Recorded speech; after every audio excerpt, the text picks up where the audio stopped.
paz sejam com todos, amém? Amém. Amém. Glória a Deus. Tempo gostoso, né? Na presença do Senhor. Essa semana também tive uma experiência interessante, não é? Tânia hoje não está aqui, mas nós fomos visitar uma irmã que tem passado por uma situação na sua coluna, uma inflamação no nervo da coluna. E já tem 7 semanas que a gente tem visitado e ido até a sua residência para orar. E na 7ª semana, inclusive, o pastor João nos acompanhou também. E quando fomos começar essa 7ª semana, não é? Da quinta para sexta, eu tive um sonho. E Deus me mostrava a música, e me mostrava tocando uma música, e que essa música fosse ininterrupta, não é? E eu acordei na sexta-feira com isso em mente, e quando chegou o momento de irmos até a casa da Josefa, a irmã Josefa, não é? Eu então me preparei ali, apresentei o pastor João, que era a primeira vez que foi, aliás, até a casa da Josefa. E a partir daí, Tânia e o pastor João seguiram, e eu fui me preparar com o violão. E meus irmãos, minha mão esquerda, ela não estava indo, não é? Uma experiência diferente que eu tive de resistências espirituais, né? E eu não sei se você já teve tendinite, eu tenho nos 2 braços, e é como se eu tivesse carregado muito peso com a mão, e quando solta a mão fica assim, né? Mas só a esquerda. E eu não conseguia fazer os acordes. E eu olhei para minha mão e falei: Senhor, o Senhor me trouxe aqui, se é para tocar alguma coisa aí, ajuda nos dedos aqui. E com dificuldade no comecinho, os acordes foram saindo e de repente fluindo, e aí já estávamos orando. E nós cremos que, para a honra e glória do Senhor, ela em breve estará aqui conosco também, louvando ao Senhor. Amém, meus irmãos? São experiências que Deus vai nos dando, não é? E assim a gente segue. Eu vou pedir a todos que abram comigo sua Bíblia no Evangelho segundo João, no capítulo 21. Evangelho de João, no capítulo 21. Nós vamos ler a partir do verso 1. Evangelho segundo João, no capítulo 21. Quem achou, diga amém. Quem não achou, diga peraí. Estou esperando.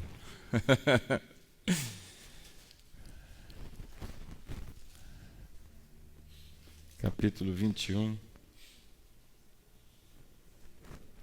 A partir do verso 1. Assim diz então a palavra do Senhor. Depois disso, Jesus apareceu novamente aos seus discípulos à margem do mar de Tiberíades. E foi assim.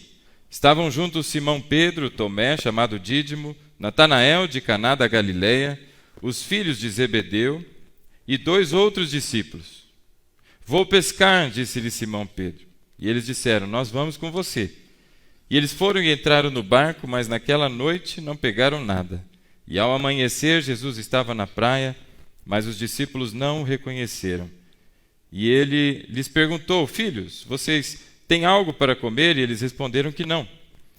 E ele disse: lancem a rede do lado direito do barco e vocês encontrarão. E eles lançaram e não conseguiram recolher a rede, tal era a quantidade de peixes.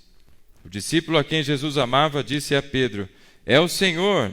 E Simão Pedro, ouvindo-o dizer isso, vestiu a capa, pois a havia tirado, e lançou-se ao mar. Os outros discípulos vieram no barco, arrastando a rede cheia de peixes, pois estavam apenas a cerca de 90 metros da praia. Quando desembarcaram, viram ali uma fogueira, peixes sobre brasas e um pouco de pão. E disse-lhe Jesus: tragam alguns dos peixes que acabaram de pescar. Simão Pedro entrou no barco, arrastou a rede para a praia. Ela estava cheia, tinha 153 grandes peixes. Embora houvesse tantos peixes, a rede não se rompeu. E Jesus lhes disse: venham comer. Nenhum dos discípulos tinha coragem de lhe perguntar: quem és tu? Pois sabiam que era o Senhor. E Jesus aproximou-se, tomou o pão e o deu a eles, fazendo o mesmo com o peixe. Esta foi a 3ª vez que Jesus apareceu aos seus discípulos, depois de ressuscitar dos mortos. Amém, meu irmão? Feche os olhos aí onde você está. Curve sua fronte, vamos orar.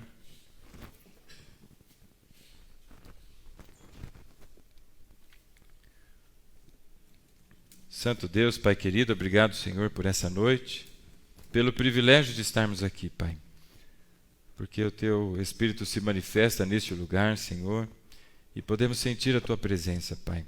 Que o Senhor continue a ministrar no nosso coração, faça cessar toda a voz de homens, Pai, toda a inquietação, mas que tudo seja para a Sua honra e para a Sua glória, Pai. Que a Sua voz seja ouvida no nosso coração, Senhor, e que traga transformação, Pai. Assim pedimos e Te agradecemos em nome de Jesus.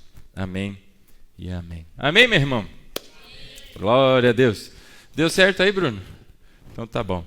Então segura aí, segura aí. Meus irmãos, eu não sei quantos conhecem, estudam, gostam do tema da Segunda Guerra Mundial, né? Tem gente que não gosta muito de ver tiroteio, não gosta de ver bomba, essas coisas nada, mas, não é? Existem alguns documentários, eu assisti alguns, meu pai assistiu outros, a gente ficou conversando outro dia. E teve um fato bastante curioso na Segunda Guerra, que é o uso da estatística.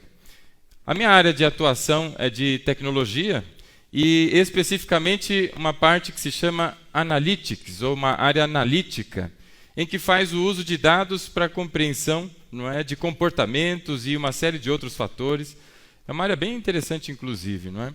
E este exemplo estatístico da Segunda Guerra Mundial é usado até os dias de hoje para quem trabalha com esse tipo de coisa.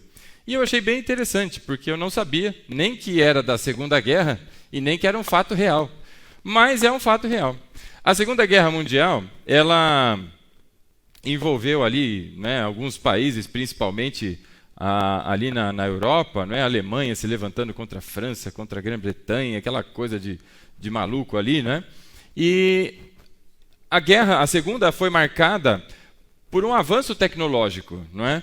Você nota aí o uso de aviões, mas aviões agora com uma capacidade maior, alcances maiores, armamentos diferentes. E esses aviões, não é? Por sua vez, como avançaram, fizeram com que os aliados, os inimigos, preparassem a tal da bateria antiaérea. Eu não entendo de guerra, não se preocupe em entender os negócios lá, mas é um dando tiro no outro lá, né? Por fim, né? E o aviãozinho, ele custa caro, então o pessoal tenta proteger o avião. Então, para proteger o avião, eles começaram a fazer uma análise, e uma análise estatística, o que é bastante interessante. E tem uma foto que eu pedi para o Bruno postar aqui para a gente. Vamos ver se vai ser possível que se veja ela, né? Pode soltar, meu irmão. Não é? Nessa foto, esse é um avião típico aí da Segunda Guerra Mundial, não é?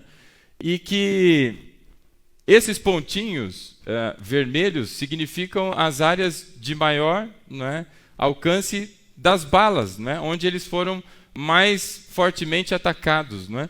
Então eles começaram a usar dessas informações com os aviões que voltavam para a base. Com os aviões que conseguiam voltar, eles olhavam onde tinha sido o maior número de tiros, onde eles tinham sido atacados, não é? E com que finalidade? Para proteger aquela área, para aumentar, não é, o espaço de proteção dessa área. E quando nós olhamos para esse tipo de coisa, não é, o uso da estatística e tudo mais, é tudo muito interessante, mas eu queria que você guardasse essa imagem na sua cabeça, porque faz muita referência com o texto que nós acabamos de ler, da terceira aparição do Senhor Jesus para os seus discípulos, não é? Se nós olharmos para esse modelo aí de aviãozinho, não é? Você teria coragem, Marcelo, de voar num negócio desse aqui? Não? Não é? Irmão, só porque nós viemos de rosa a gente não tem coragem? Eu também não tenho, não. Meu irmão, né? Eu tive que, uma vez, numa das viagens que eu fiz aí, eu tive que voar num desses. Ele tinha hélice também, era menorzinho, tinha hélice. E faz um barulho, Marcelo, que dá a impressão que aquele negócio vai explodir.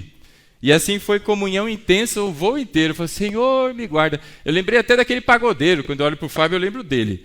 Aquele lá, o Salgadinho, que ele fez aquela... ele fez aquela música lá, o Senhor me guarda, na paz do Senhor. Eu fui cantando essa música o viagem inteiro. Me guarda, Senhor. Mas guarda essa imagem aí na mente, meu irmão, porque eu vou fazer agora alguns comentários acerca de um irmão, de um dos maiores expoentes do cristianismo, não é? Pode tirar, depois a gente volta nela. Mas um dos maiores expoentes do cristianismo desde o início da igreja, que é o apóstolo Pedro, não é? O apóstolo Pedro você deve conhecer certamente, não é? Não presencialmente ainda, mas quando chegarmos à glória, o veremos ali também, para a honra e glória do Senhor, não é? Mas o apóstolo Pedro, ele era desses homens, não é? Mais atirados, era uma liderança muito natural de Pedro, e ele um belo dia estava, não é, com os seus colegas, enfim, os seus sócios, porque ele era pescador, tinha uma frota de barcos ali, e eles pescavam ali no mar de Tiberíades, o mar da Galileia, não é uma região que tem vários nomes, mas é o mesmo lugar, e que não é mar, meu irmão, é um lagão grandão. Não é? E o pessoal diz que aquele negócio é o mar da Galileia, como a Bíblia também chama, mas amém. Mas é um lago grandão. Foi palco de muitas coisas que aconteceu no Novo Testamento, não é? No caminhar de Jesus. Este lago tem muitos acontecimentos.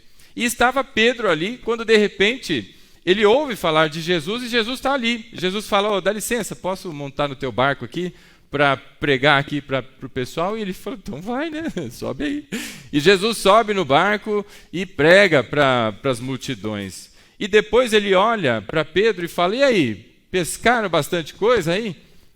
Pegamos nada não, pegamos pouca coisa, né? E aí Jesus diz, então lança aí a rede. E nessas horas, você nota a resposta de Pedro, que ele diz, olha, né? Pescador, experiente, varei a madrugada, né? Não peguei nada. E o senhor aí, carpinteiro, vai falar para eu jogar a rede, mas com respeito à sua palavra, não é? Eu vou, tá bom, vou lá. E ele jogou, e a Bíblia diz que a quantidade de peixes que foram, não é, envolvidas ali na rede era tamanha que foi necessário outro barco chegar para ajudar, e ainda assim a rede rasgou de tanto peixe que tinha ali. Então Pedro, nessas horas, ele olhou e disse para Jesus, Jesus, se afasta de mim, porque eu sou um homem pecador. Ele viu ali a manifestação do poder de Deus, ficou impressionado, e quando isso acontece, ele se vê na presença de Jesus. Ele disse, afasta de mim, porque eu sou pecador. E Jesus olha para ele e fala, Pedro, me segue. E Pedro abandona a sua profissão, abandona a sua rotina, abandona o seu dia a dia e passa a seguir a Jesus. Muitas coisas vão acontecendo, meu irmão. Muitos milagres da parte de Jesus vão acontecendo, muitos ensinamentos. Pedro vai sendo confrontado com tudo aquilo. Ele vê Jesus se envolvendo com os samaritanos, ele vê Jesus, não é de repente, envolto ali em situações que ele jamais faria como judeu. E isso vai transformando o coração de Pedro. Pedro vai achando que é um homem muito importante, muito esperto, muito forte. E ele vê, de repente, não é, ele sendo usado pelo Espírito Santo de Deus para trazer uma palavra, não é, uma palavra poderosa. Quando Jesus pergunta quem ele era para os seus discípulos, Pedro, não é, usado pelo Espírito Santo, diz, tu és o Cristo, Filho do Deus vivo. E Jesus diz, não foi carne nem sangue que disseram essas palavras, mas o Espírito lhe deu a dizer isso. Em contrapartida, pouco tempo depois, anunciando a sua morte, anunciando a sua crucificação, Pedro vai e diz, jamais que eu vou deixar que peguem o Senhor. E agora ele se vê sendo repreendido, não ele, mas essa influência demoníaca que era sobre ele. E Jesus repreende Satanás que usa a sua boca. E agora ele se vê nesses muitos contratempos e situações, de repente, neste mesmo lago, onde Jesus o chama para o seguir. Uma grande tempestade se monta, uma coisa talvez nunca vista por eles, a ponto de acharem que o barco ia a pique, que ia todo mundo morrer, que, não é? E meu Deus, e Jesus dormindo, eles acordam Jesus, que acalma a tempestade, acalma todas as coisas, e que fala, minha gente, cadê a fé de vocês, meu povo? E talvez Pedro, na sua cabeça, vai, não é, maturando todas essas coisas, até que finalmente, meus irmãos, alcançamos aqui, não é? O capítulo de número 20 do Evangelho de João. No capítulo de número 20, Jesus já é morto na cruz e chega o domingo da ressurreição. E a Bíblia narra as muitas aparições que Jesus fez. Inclusive, João vai dizer no capítulo 20 que não houve espaço para descrever a quantidade de feitos que Jesus realizou após a sua ressurreição. E quando começa tudo isso, a ressurreição de Jesus, nós temos agora um Pedro diferente. Um Pedro agora depressivo. Um Pedro que sente o peso da sua própria natureza, da sua incapacidade de dominar a sua língua, da sua incapacidade de agir como ele achou que agiria. Ora, é o meu mestre que está sendo ali esbofeteado, é o meu mestre que está sendo julgado indevidamente. Se ele foi capaz de levantar uma espada e arrancar a orelha de um soldado, não seria ele capaz agora de enfrentar aquelas pessoas? Mas ele se acovarda, ele se observa agora rejeitando a Jesus, não por uma vez, nem duas, mas por 3 vezes, e na terceira, a traição é tamanha de Pedro, que ele agora roga praga contra Jesus. Esse é Pedro agora. Vê Cristo sendo crucificado, vê ele agora morto depois de todo o evento ao longo do dia, vem as pessoas pegando o seu corpo e levando até o lugar do sepultamento, vê aquela pedra enorme sendo rolada, e tudo aquilo gera no seu interior um choro e uma lamentação profundas, a ponto agora de que ele sinta um amargor terrível. Esse é o Pedro do domingo no capítulo 20 do Evangelho segundo João. Não é aquele Pedro agora, não é que se levanta e é o primeiro a pronunciar palavras, não é aquele que se levanta e diz não é assim, é deste jeito, não é aquele que organiza, mas é aquele que está cabisbaixo, quieto, se sentindo frustrado, se sentindo, não é, uma pessoa inadequada, um sentimento de inadequação, de que não é capaz, de que não é alguém realmente escolhido. Talvez passasse na cabeça dele o sentimento de que ele achou ter sido alguém escolhido e que seguiria servindo ao Senhor Jesus, mas agora se vê numa condição de que quem sou eu para fazer a obra? Quem sou eu para seguir adiante? E no capítulo 20 diz que Jesus, não é, ressurge dos mortos, aquela pedra enorme é rolada, e são encontrados ali as roupas de Jesus, os laços, não é, de seda que estavam ali, todos arrumadinhos. E quando chega logo pela manhã aquelas mulheres e que vêm ali para dar sequência, não é, ao sepultamento, porque tudo foi uma grande correria na sexta-feira. Quando elas chegam ali, elas são surpreendidas com a pedra rolada. E aquelas mulheres olham para aquilo e começam a chorar, e aparece um anjo dizendo, mas por que procuram entre os mortos aquele que está vivo? E eu acho que na cabeça daquelas mulheres vem aquela confusão, porque uma coisa é você ouvir, e uma coisa é você ouvir e acreditar, outra coisa é você ver, irmão. Você já pensou aparecer um anjo na tua frente, irmão?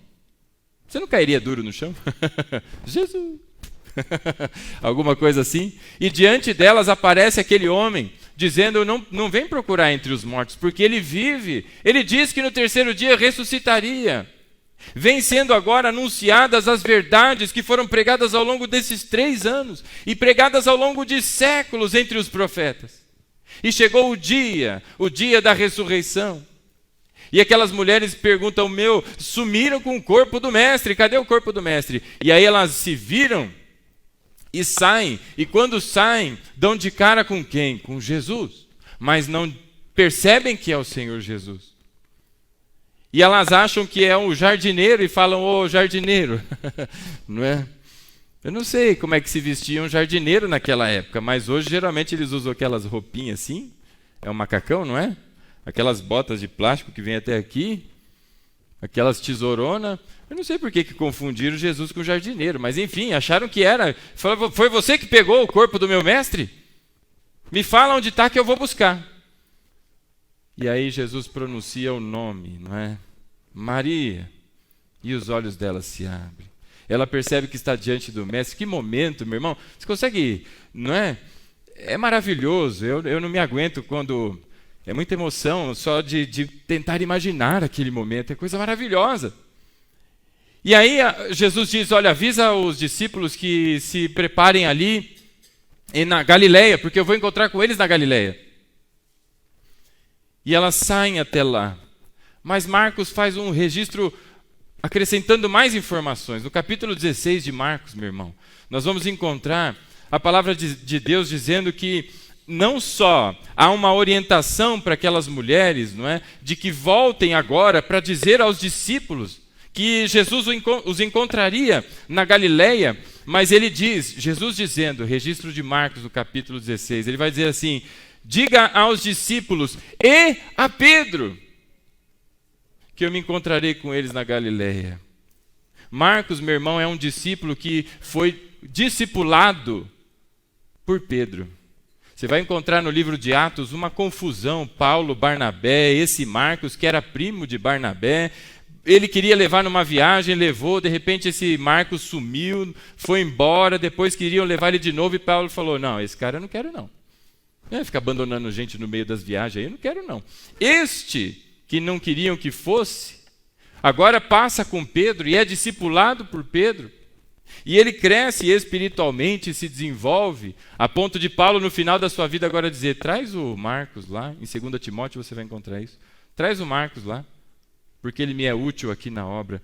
É este mesmo Marcos, o evangelista, e que andou tanto com Pedro, que ele pegou estes detalhes e diz: diga aos discípulos e a Pedro. Por que esse destaque de Pedro, sendo que Pedro é também um dos discípulos? Ora, pela condição que Pedro estava, pela condição desse pesar, de sentir o peso do fracasso, a culpa, essa lamentação profunda. E a Bíblia diz que então eles se encontram, capítulo 20 aí, do Evangelho segundo João, no verso 19, você vai encontrar aí comigo. Vamos ler rapidamente. Capítulo 20, no verso 19. A palavra diz: ao cair da tarde, daquele primeiro dia da semana, é o domingo, meu irmão. Logo depois do encontro de Jesus com aqueles irmãos, não é? Em Emaús ali. Ao cair da tarde daquele primeiro dia da semana, estando os discípulos reunidos a portas trancadas, por medo dos judeus, Jesus entrou, pôs-se no meio deles e disse: paz seja convosco. A saudação que era comum todas as vezes que Jesus chegava: paz seja convosco. Imagina agora essa cena, não é, meu irmão? Estão todos reunidos no mesmo lugar. E quando se fala da reunião entre eles, não é porque eles moravam todos juntos, não. Eles estavam ali em oração, eles estavam ali se reorganizando. O que nós vamos fazer? Vieram as mulheres dizendo que Jesus tinha ressuscitado. E eles estavam ali reunidos, a portas trancadas, e de repente aparece Jesus. Há duas possibilidades aqui da chegada de Jesus, não é? Como muitos defendem e acreditam que agora no corpo ressurreto, ele é capaz de atravessar as paredes. E com as portas fechadas daquele lugar, ele adentrou sem que a porta fosse aberta. Ou talvez como nas prisões que Paulo e Pedro estiveram e que estavam todas trancafiadas, mas de repente foram abertas para que eles saíssem, aquelas portas se abriram. O fato é que Jesus entrou. E quando entrou, disse: paz seja convosco. Quem está ali? Estão ali 10 dos discípulos, não 12. Não 12 porque Judas, o traidor, essas horas já está morto, ele se suicidou. E não 11 porque Tomé não está presente. Estão 10 aí. E entre os 10 está Pedro. E Jesus diz: paz seja convosco, verso 20. E tendo dito isto, mostrou-lhe as mãos e o lado, para que todos vissem os seus sinais, não é? E os discípulos alegraram-se quando viram o Senhor. E novamente Jesus disse: paz seja convosco, assim como o Pai me enviou, eu vos envio. E com isso soprou eles e lhes disse: recebam o Espírito Santo, e se perdoarem os pecados de alguém, estarão perdoados. Se não os perdoarem, não estarão perdoados. E Jesus deixa aquele lugar. Meus irmãos, pensa você, que turbilhão de acontecimentos nos últimos 7 para 8 dias. Jesus entra triunfante, muitas coisas acontecem durante a semana. Ele é preso, é julgado, morre. Há um lamento pela sua morte e de repente no domingo ele está vivo. se fez cumprir todas as suas palavras e no fim da tarde ele aparece. E aparece de uma maneira diferente, de uma maneira não natural, como sempre esteve ali, e chega dizendo: agora eu vos envio, como o Pai me enviou, eu vos envio. Está Pedro ali no meio dos 10. Mas faltou faltou Tomé. E aí a continuidade no verso 24 diz que Tomé, chamado Dídimo, um dos 12, não estava com os discípulos quando Jesus apareceu. E os outros discípulos disseram: vimos o Senhor. Mas ele lhes disse: se eu não vir as marcas dos pregos nas suas mãos, e não colocar o meu dedo onde estavam os pregos, e não puser a minha mão no seu lado, não crerei. É daí que vem a história de que você é um Tomé quando você deixa de acreditar em alguma coisa. E Tomé então não estava junto naquele dia. No verso 26, preste atenção, uma semana mais tarde. Uma semana mais tarde. Ou seja, provavelmente no domingo seguinte, uma semana depois da ressurreição de Jesus, estavam outra vez ali, e Tomé com eles. Dessa vez Tomé estava junto. Eles estavam reunidos, esperando pelo Senhor. A orientação do Senhor foi que eles ficassem ali até que viesse o Pentecostes. Eles estavam ali reunidos e esperando, mas dessa vez Tomé estava junto. E aí o que acontece? E no verso 26, apesar de estarem trancadas as portas, Jesus entrou e pôs-se no meio deles e disse: paz seja convosco. Mais uma vez Jesus aparece, meu irmão, que coisa maravilhosa, e deseja paz. E essa paz, meu irmão, é de tranquilidade, é de uma vida próspera, não é? É o que Jesus está desejando para aqueles discípulos que têm um caminho longo pela frente na multiplicação do Evangelho. E agora, no verso 27, e Jesus disse a Tomé: Tomé, coloque o seu dedo aqui, veja as minhas mãos, estenda a mão e coloque-a no meu lado, e pare de duvidar e creia. Oh, Jesus, Pare de duvidar, rapaz. E disse-lhe Tomé: Senhor meu e Deus meu. E aí Jesus diz a ele: não é porque você viu, você creu? Felizes os que não viram e creram. Bendito seja o nome do Senhor, porque nós somos bem-aventurados. O Espírito nos deu a graça. Olha o verso 30. Aí Jesus realizou na presença de seus discípulos muitos outros sinais miraculosos e que não estão registrados neste livro. Mas estes estão para que você creia que Cristo é o Filho de Deus. Que coisa maravilhosa! Uma semana já tinha se passado desde que Jesus agora é ressurreto. Pedro o viu pela segunda vez, pelo menos aqui na narrativa de João, já era a segunda vez que Pedro estava com Jesus. Estava na primeira vez, quando Tomé não estava. E estava agora, com a presença também de Tomé. E aí você pensa, bom, ele viu Jesus. Glória a Deus! Ele teve um encontro com Jesus, foi transformado. E aí nós chegamos exatamente no capítulo 21, que é o que nós começamos a ler. Pedro é exatamente aquele aviãozinho, meu irmão, que você viu há pouco. Um avião cheio de buracos de bala, faltando alguns pedaços, não é? Alguém bastante machucado e estilhaçado pelo percurso que fez. E agora ele, no capítulo 21, a Bíblia diz, o apóstolo João aqui fazendo os seus comentários, e depois disso, depois de aparecer a Tomé, não é? Novamente apareceu aos seus discípulos e à margem do mar de Tiberíades. Veja o lugar que Jesus escolheu para aparecer, não é, pela terceira vez, que foi à margem do mar de Tiberíades. Mar da Galileia, mar de Tiberíades é o mesmo lugar, não é? Exatamente onde Pedro foi chamado para ser um dos discípulos. Exatamente onde todos aqueles outros eventos antes de Jesus expulsar aqueles demônios, aquele gadareno, não é? Houve aquela tempestade, foi ali, tudo ali. Aquele é o palco do lugar que estavam ali. E aí Jesus escolhe este lugar. E foi assim, no verso 2.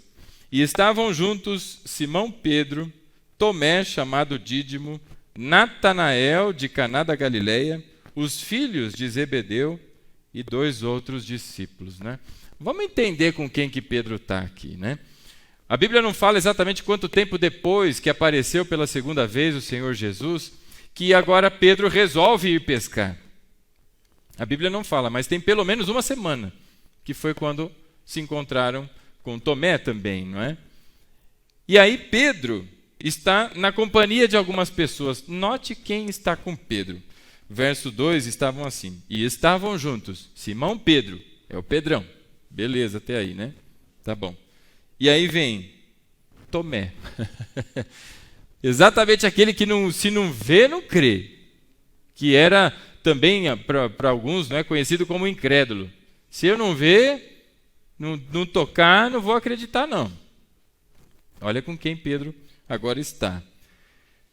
E depois deste, não é? Ele diz que também estava com Natanael. Você se lembra quem é Natanael, meu irmão? No capítulo 1 de João, a Bíblia fala dele. No verso 45, capítulo 1 de João, verso 45, vamos fazer a leitura ali? Eu tenho certeza que você se lembra das palavras de Natanael, mas talvez não lembre que foi ele, não é? Quem disse? Vamos dar uma bisoiada lá. No capítulo 1, olha só. Vamos do verso 43 em diante. A palavra diz assim: E no dia seguinte, Jesus decidiu partir para a Galiléia, quando encontrou Filipe e disse-lhe: Segue-me. E Filipe passou a segui-lo. Filipe, como André e Pedro, eram da cidade de Betsaida, ali dos arredores, pertinho do mar, onde eles estavam pescando ali, né?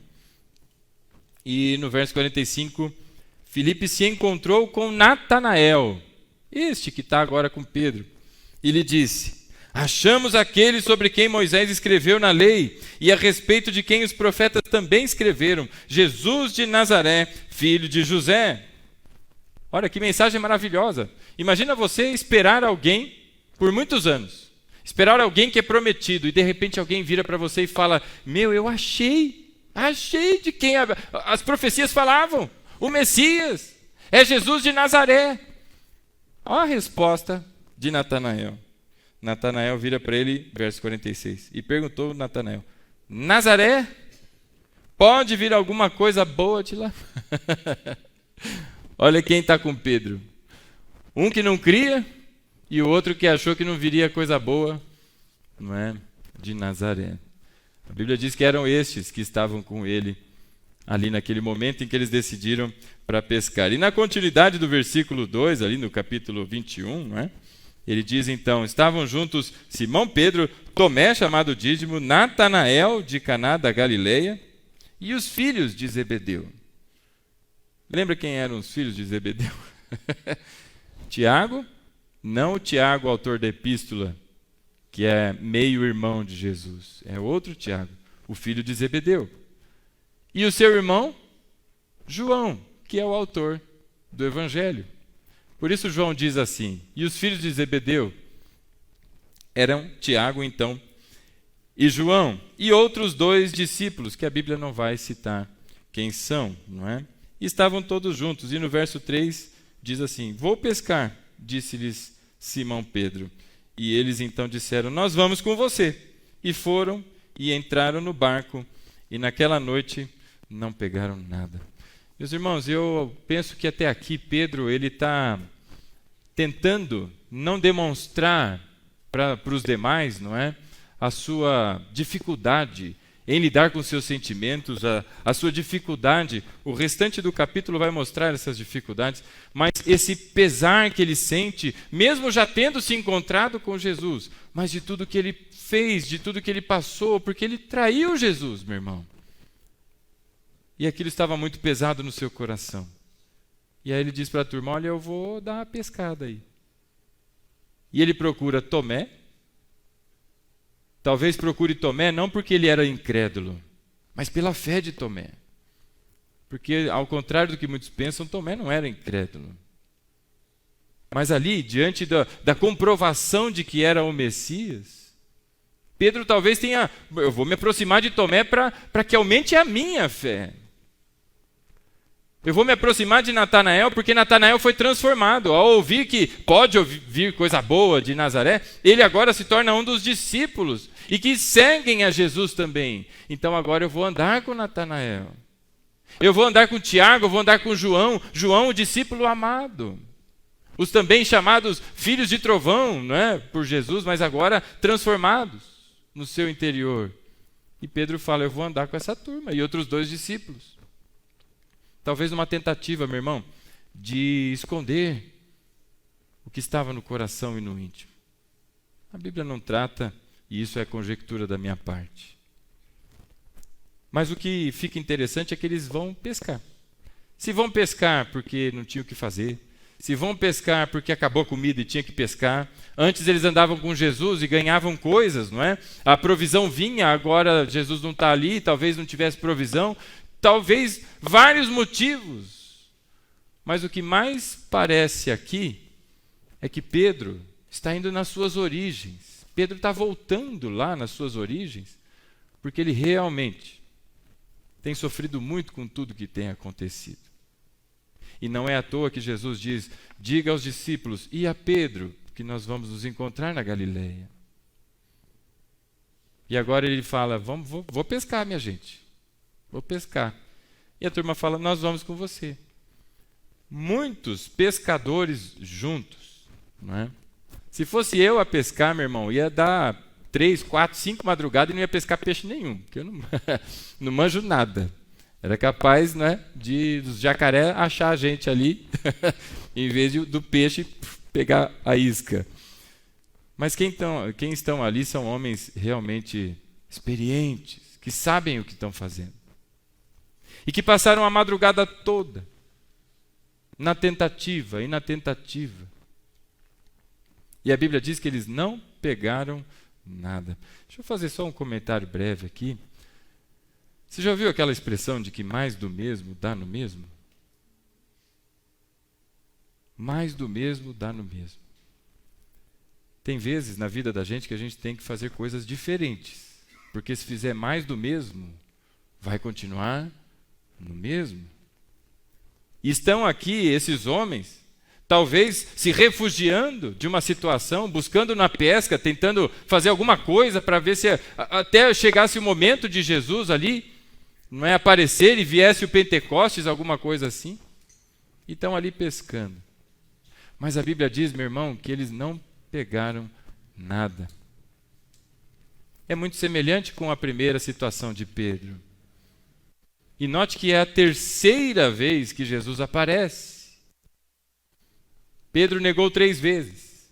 São vários eventos que estão acontecendo porque Deus está trabalhando no coração deste discípulo chamado Pedro. E eles não pegam nada. Pensando, eu estou acabando a bateria aqui? Não está. E eu fico pensando em todos os esforços que a gente emprega para qualquer coisa na vida da gente e que não dá resultado. Você não fica pistola da vida? Você não fala, caramba, mas eu tentei, mas eu fiz isso, eu fiz aquilo e outro, não é? E o negócio não vai para frente. Você pode imaginar os sentimentos entre frustração, entre raiva, entre agora as comparações vindo e as várias acusações chegando, é porque você não é competente o suficiente. Quem é você? Porque você não é capaz, você negou Jesus. Você acha que agora você vai pescar peixe? Imagina o turbilhão de coisas que vem à cabeça. Eu vou falar uma coisa como homem. Aleluia. Estou de rosa, mas é homem. É azul, como é que chama? O pessoal fala, é azul Campinas, lembrei. Mas tem situações, quem é homem aí e é casado vai me entender. Tem situações que a gente chega em casa, irmão, e assim, você está vindo do trabalho, você está vindo felizão, ou está vindo tristão, eu sei lá, né? O cachorro fez xixi no teu pé, alguma coisa, você fala, poxa vida, né? E aí você está chegando em casa, você passou o dia inteiro fora de casa. Então você não sabe o que aconteceu o dia todo dentro de casa. A não ser que você fique monitorando a esposa pelo WhatsApp, né? Aí, tem uns irmãos muito ciumentos aí que precisa tomar jeito, né? Mas aí você vai chegar em casa, não é? E o que você espera? A sua mulher, né, meu amor? A sua mulher feliz, sorridente, com os braços abertos, a janta pronta. Dizendo, meu amor, venha para o seu reduto, descanse. Não é? Ô, glória, posso ouvir um amém? Mas às vezes você chega em casa e a mulher está com um bico desse tamanho. Irmã, tem que orar, irmã. E por acaso o marido tem bola de cristal, meu irmão? Tem que ter. Não tem, irmã. E aí chega, tá aquele bico daquele tamanho, e aí você vai passar para cumprimentar, ainda faz assim. Você fala, tá nós, né? O que eu fiz? E aí você vai falar, tá tudo bem? Não tá, né?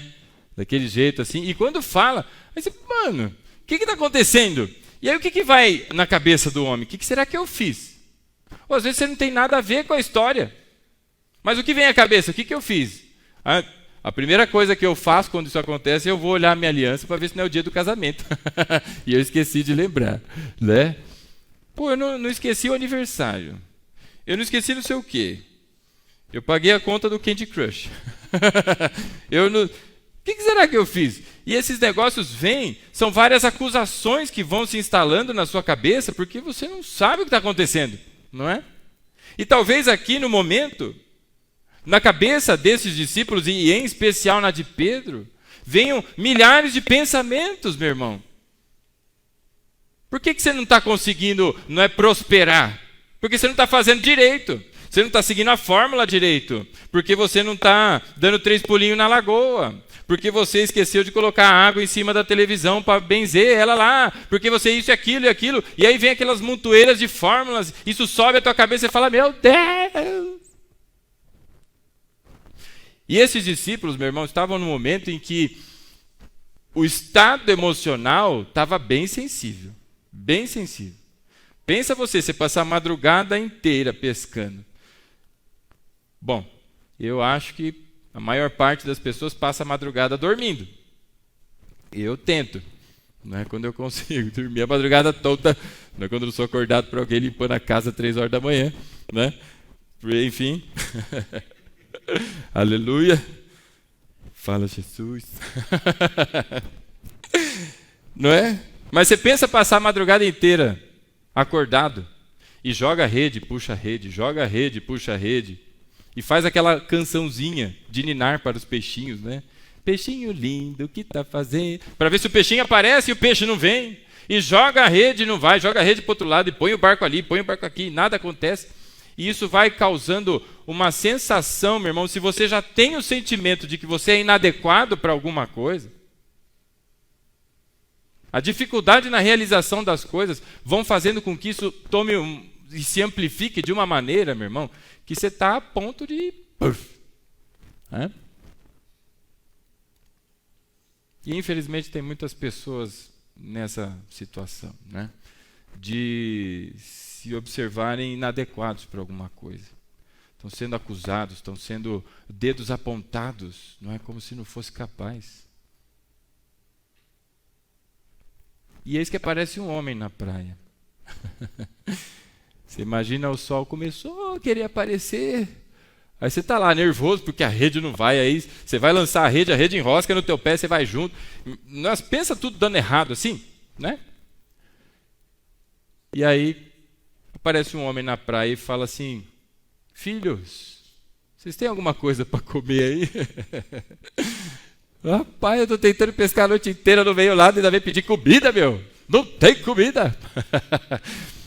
E este que estava à margem era Jesus, não é? E a Bíblia diz, leia aí comigo, no verso de número 4, e ao amanhecer Jesus estava na praia, mas os discípulos não o reconheceram.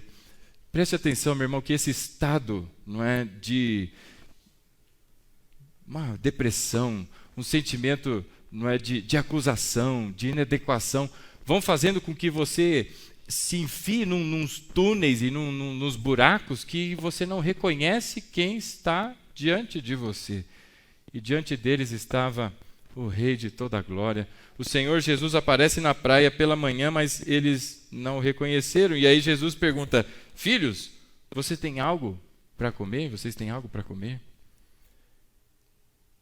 Essa palavra filhos, meu irmão, que está aí, é uma palavra que indica filhinhos amados. É no diminutivo mesmo. É no tratamento carinhoso. A NVI traz como filhos. Mas o que disse Jesus ali, como está no original, é filhinhos amados. Você já pensou, você está pescando, 5 e tanto da manhã, aparece um homem que você não sabe quem que é, te chama de filhinho amado, tem peixe. Né? Que coisa diferente. Mas olha o tratamento carinhoso de Jesus com aqueles homens. Filhinhos amados, tem alguma coisa para comer? E o legal é a resposta que eles dão. A NVI, ela tenta dar uma... E eles responderam que não. Está aqui na NVI. Mas o texto original está assim. E eles responderam, 2 pontos. Não. A resposta que eles deram, de longe, para aquele homem que eles estavam vendo na praia, nem estava vendo direito, estava meio escuro, né? Talvez cheio com as remelas nos olhos já, de tanto, né? Já é de manhã e aquelas catotas tomando conta do olho já. Enfim, eles olhando assim, não tem peixe aqui não. A resposta que aqueles homens deram para Jesus, meu irmão, demonstra o estado emocional. É um não bem grande, seco, direto. Você foi chamado de filhinho amado. O que geralmente quando você é recebido com carinho, como é que você devolve, né? Você devolve com um sorriso. Pô, pai do senhor, irmão, não tem peixe não, viu? Não tem. Né? É igual quando o cara pede alguma coisa para comer na tua casa lá e você fala, não, querido, puxa, hoje não tem, né? Você responde assim com um certo tato, né? E às vezes tem, mas você que fala que não tem, eu não sei, né? Mas vai, cada um, né? Mas enfim, você responde assim, não tem, né? Sabe o que é? A mulher estava com fome, ontem comeu tudo. Não sobrou nada. Não tem. Mas esses discípulos não responderam assim. Eles responderam não. E é um não seco, é um não grosseiro. É essa a resposta. Porque é o ápice, meu irmão, de um sentimento de inadequação. De que eu não estou pronto, eu não estou preparado e estou sendo cobrado, é muita pressão, eu não estou dando conta. Não tem. E aí Jesus vira para eles, não é? E lá da praia diz que Jesus responde então, lancem a rede ao lado direito do barco e vocês encontrarão. Há aqui uma afirmação de Jesus. É uma palavra certeira, pode lançar, que você vai encontrar.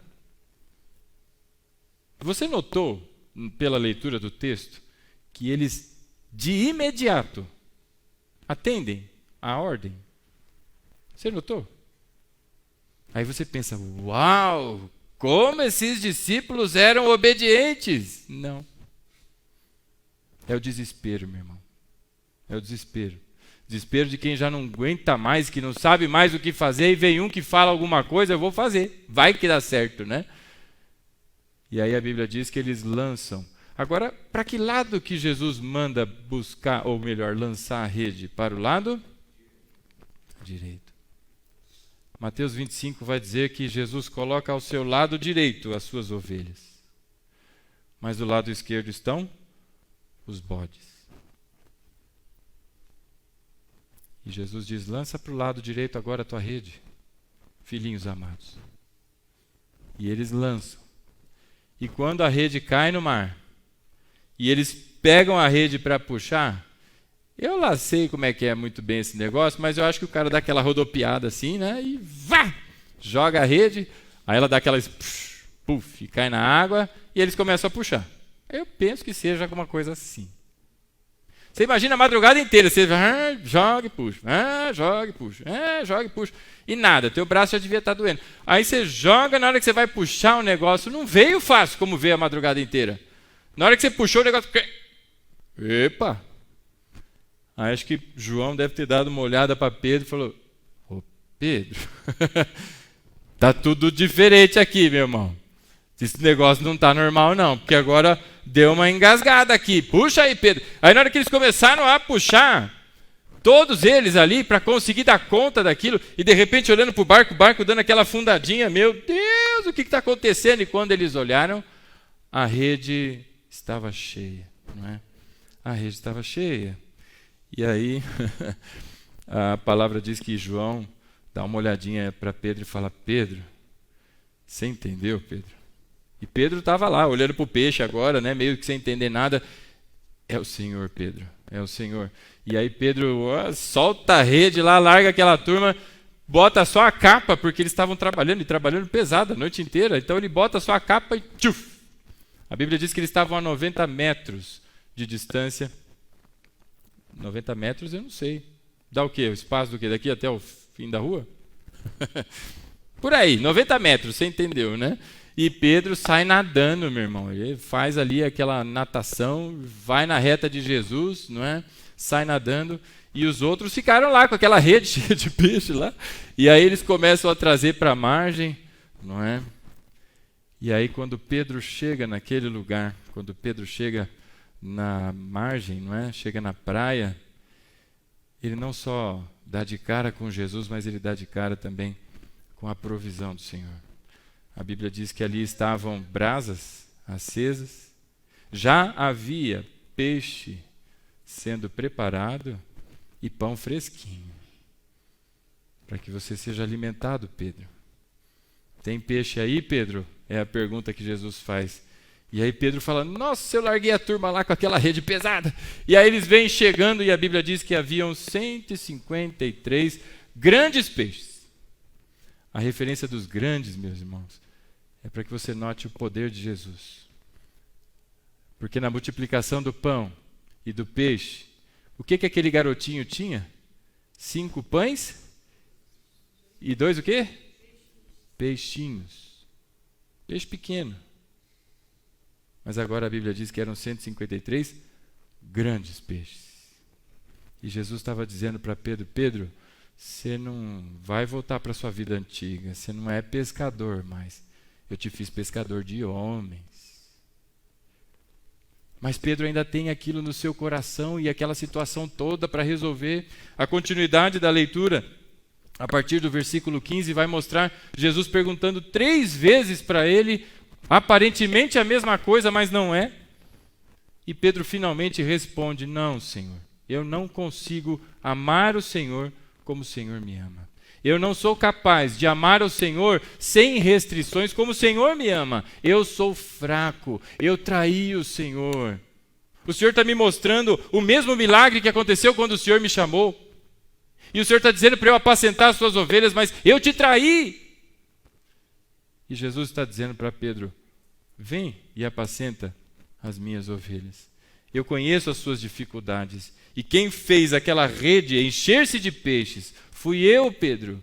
E é quando você sair e lançar a sua rede sob a minha ordem, você também vai colher muitos e muitos homens para a honra e glória do Senhor. Sabe, meu irmão, esse sentimento de inadequação faz as pessoas travarem, né? Pararem os seus propósitos, pararem os projetos. Faz com que aquele plano que Deus plantou no seu coração pareça algo assim: ah, Senhor, isso aí é da minha cabeça, porque eu jamais teria condições de fazer isso. Eu? Olha quem eu sou.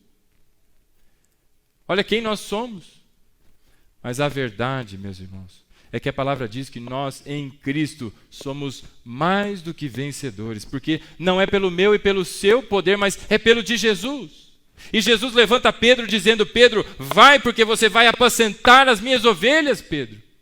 Jesus diz a ele: se levante, homem, se levante, porque eu já o perdoei.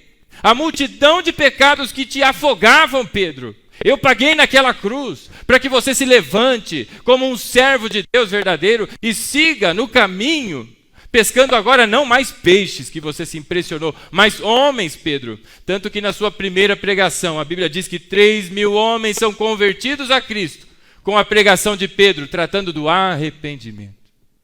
Deus usa aquele homem, meu irmão, agora poderosamente. Ele foi trabalhado e foi levantado naquele dia para agora seguir adiante. Sabe, meus irmãos, muitos de nós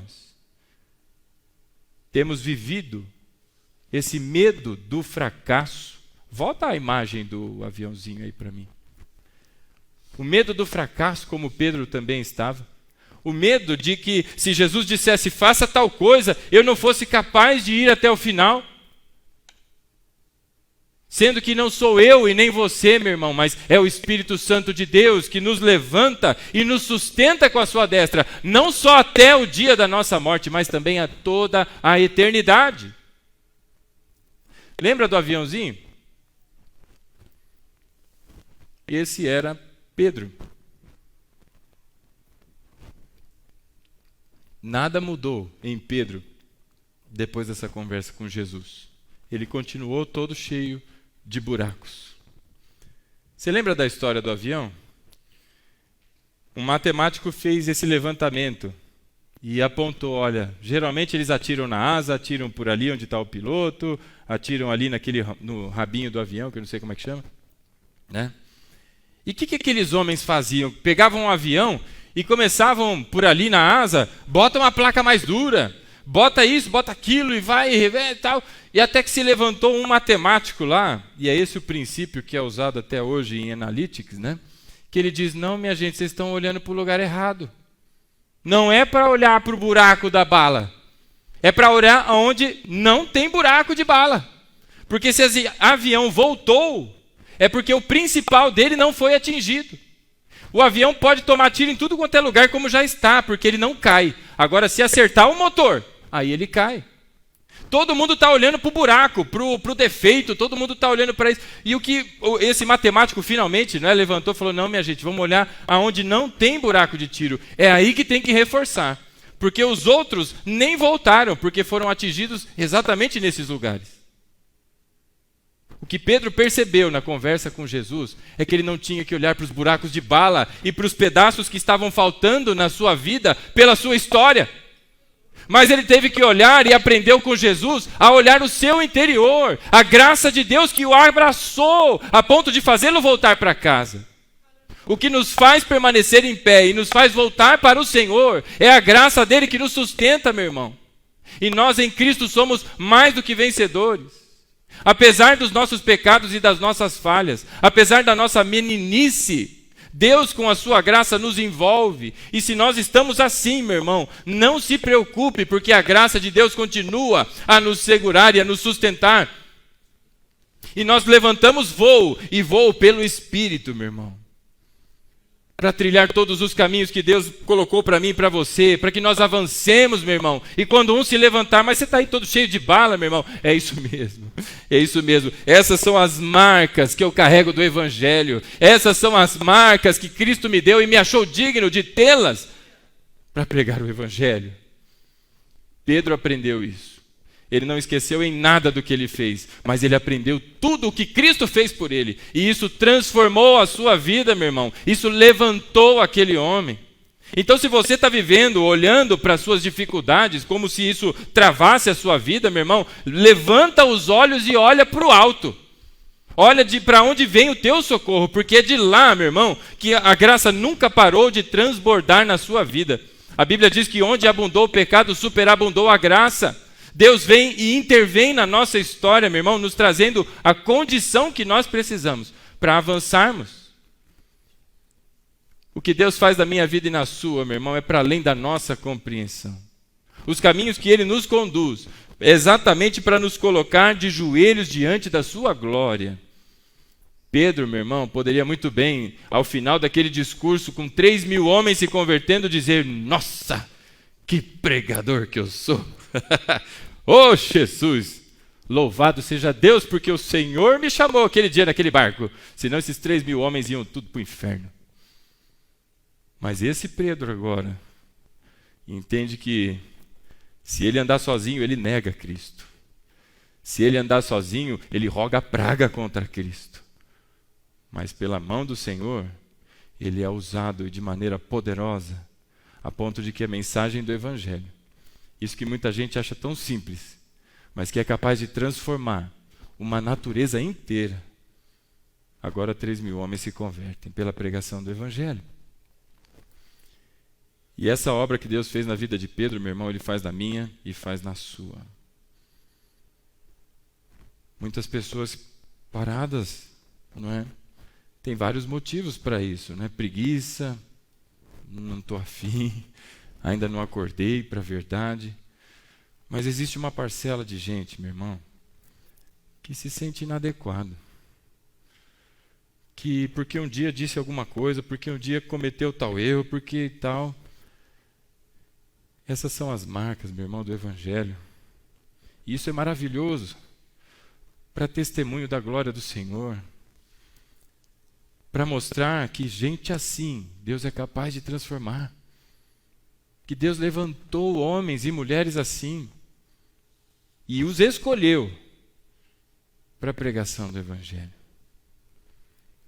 Aquele jovem rico vai até Jesus e diz: Mestre, o que eu devo fazer para alcançar a salvação? É uma pergunta retórica, porque ele já tinha a resposta na ponta da língua. Ele só estava esperando o Senhor responder e dizer: então eu estou salvo, glória a Deus. E aí Jesus diz para ele: ora, você conhece a lei, você conhece Moisés, você sabe aí o decálogo, não sabe? E aí ele diz: claro, desde a minha infância que eu sigo, e olha, todos os 10 mandamentos, toda a tradição, eu guardo tudo direitinho. Um homem rico, as pessoas olham para homem rico e acham que é abençoado.